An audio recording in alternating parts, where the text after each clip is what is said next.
Welcome back into Wake Up America. I'm Rob Finnerty alongside Rachel Roller. Bitcoin seeing a massive surge last night, jumping more than 7%, giving blockchains a big boost. And Visa now allowing its customers to use cryptocurrency for transactions. So joining us now to break it down, explain it, give us more information because we're still confused. Bitcoin Foundation Chairman Brock Pierce, welcome to Wake Up America. What does this all mean? A lot of people still have questions about Bitcoin. Brock, nice to see you. You were a childhood actor. Look, I got to bring this up. You were young Gordon Bombay in the Mighty Ducks.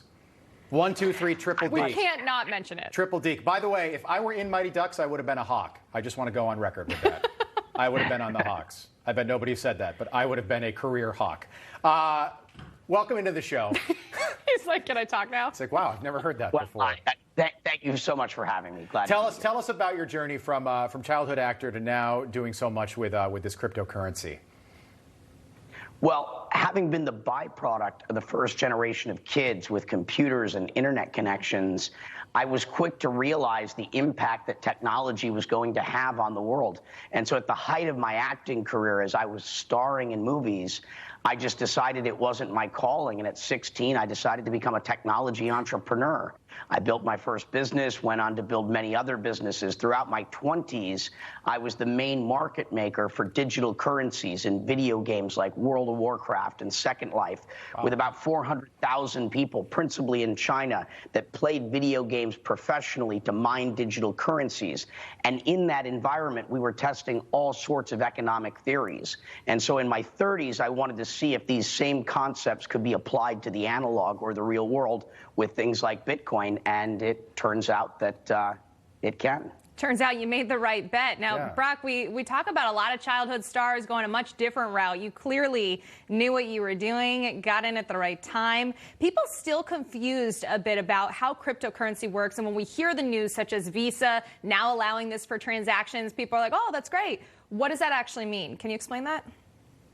Well, it has two meanings. It's going to be easier for the average person or the retail buyer to participate in this market, meaning opportunity is being democratized.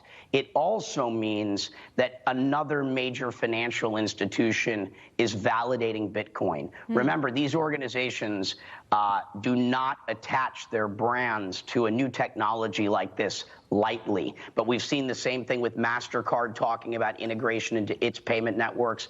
We've seen BNY Mellon, the oldest American bank, the largest custodial bank in the world, offering custodial services. Fidelity, Morgan Stanley now offering Bitcoin purchases to all their wealth management clients. Jeez. What it means is that this has been validated by the incumbent financial system.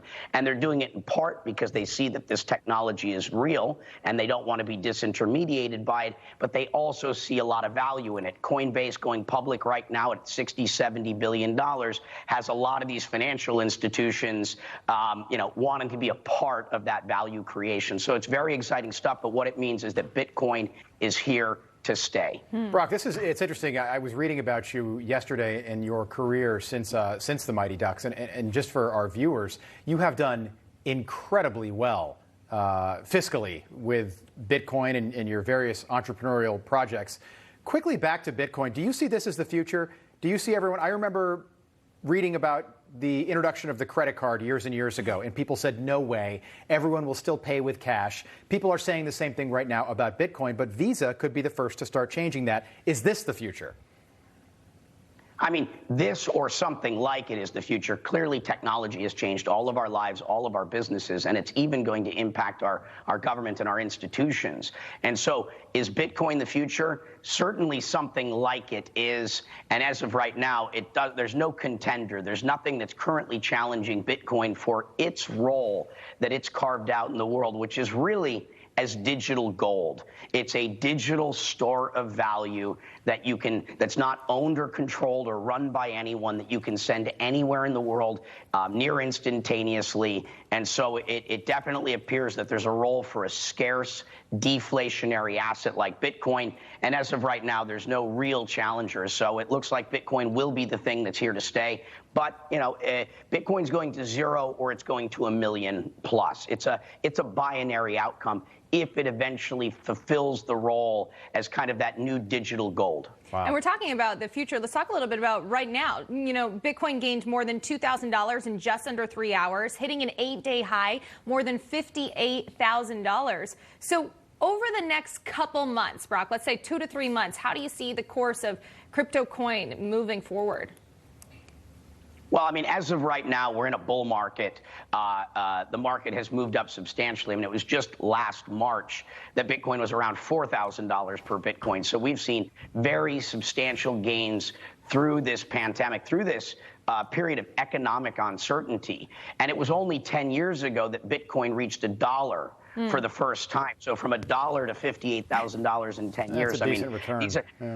These are, returns that are unheard of. And so I do believe that we are going to, I continue to remain very bullish, but it is very possible that we could find ourselves in some sort of correction period. Bitcoin could clearly come down from its highs where it is now. But long term, I'm incredibly bullish. I think we could see $100,000 Bitcoin this year. We could even see a $300,000 Bitcoin by December if, call it, our central banks and call it the financial market itself continues to have so much uncertainty. Remember, last year, 26% of all dollars created were created last year. That's a frightening number. And with $1.9 trillion stimulus packages, another $3 trillion stimulus package coming, a lot of people are, uncertain about the state of the dollar and other currencies, and they're looking for alternative stores of value. Amazing, Brock. A year ago, I remember when Bitcoin was right around 4,000 and being like, geez, that's a lot for a single share.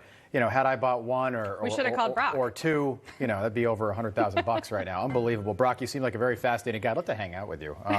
But it's just very interesting stuff. Thanks so much for being with us. Come back and see us soon. Thank you. Will do. Let's hang out. All right. I would love to. Brock Pierce there. A lot more coming up.